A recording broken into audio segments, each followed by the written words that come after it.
In front of me is POCO X8 Pro, and today I would like to show you how you can turn on or turn off autocorrection.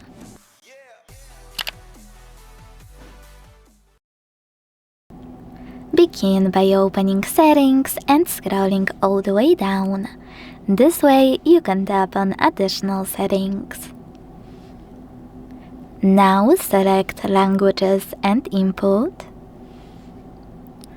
Manage Keyboards,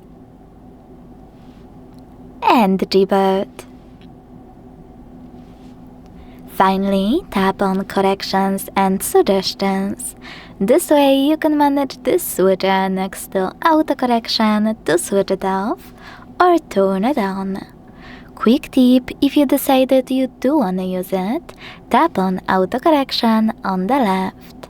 Then tap on this switcher next to undo autocorrect on backspace to manage it.